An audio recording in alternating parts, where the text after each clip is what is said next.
talk around emotional intelligence and parenting, and I just wanted to share some of the highlights of that talk that I had. That was a wonderful conversation led by some amazing experts in that area, in that arena of subject matter. One thing that really stuck with me was one of the questions that the moderators had asked, which was, how are parents showing up for their children, especially how are parents checking and recognizing the importance of their own emotions and how that relates to their child's well-being. I just wanted to bring that up to share with you guys because it's something we don't really think about a whole lot. It's like how we are showing up for others, how are parents showing up or caregivers showing up for their loved ones. One of the things that I wanted to reiterate to you all here is that, especially for children, sometimes we feel like they don't know what's going on, they don't understand, they're not going to know any better.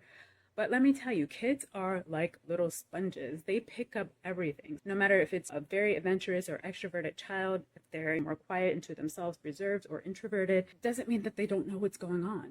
Children pick up a lot of stuff from their environment, and that includes their interactions with other people, but also with their environment itself. I want you guys to know that everyone's perception of their environment and what's good or what's bad is very subjective. It's very different from person to person. I have parents or caregivers who come in and say, this particular child, I don't know where he or she came from. He or she is not like my other child or my other children. And it's like, okay, yes, we can have the same genetic pool, be raised in the same environment, but can be completely and totally different, have completely, totally different ways of managing the information that is downloaded into our system, into our reality. And that's totally fine. At the end of the day, the ultimate goal is to figure out what works for your child as an individual, not to group them as this is who we are and this is what we do as this member of the family or as this member of this particular group or community. Yes, you might have similar tendencies, you may have the same genetic pool, but that doesn't mean that your child can't be different. In fact, that's the beauty of it.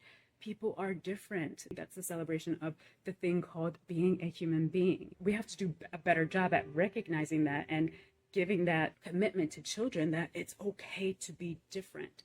My job, I always want to understand what makes a child tick. What is so important?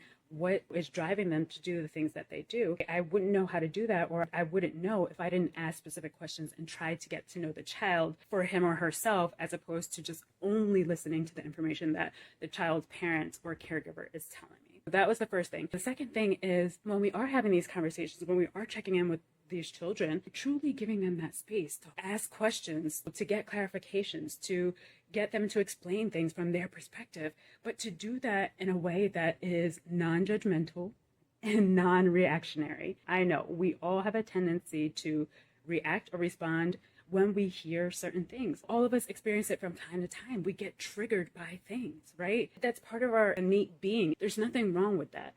The challenge and the more difficult part is, do we let this thing run rampant? Do we let it take control of us, or do we rein in and take control? The same thing is when you are having these difficult or exploratory conversations with your children.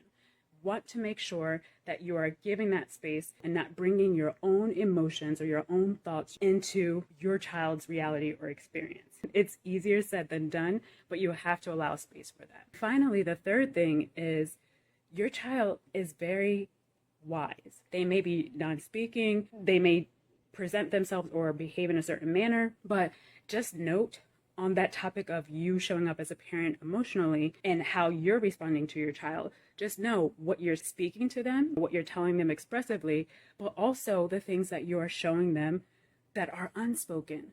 All of those things will affect your child in some way or another. Hopefully it is a positive thing, but sometimes, unfortunately, it's not. And we know that because we are seeing more and more children, generation after generation, have challenges around certain areas when it comes to and as it relates to certain forms of trauma. I want to encourage you guys, make sure that you are being more mindful of how your emotions may be impacting your children's needs and well-being. If you have any questions or comments that you'd like to share, I would love to see them. Drop them down in the comment section. I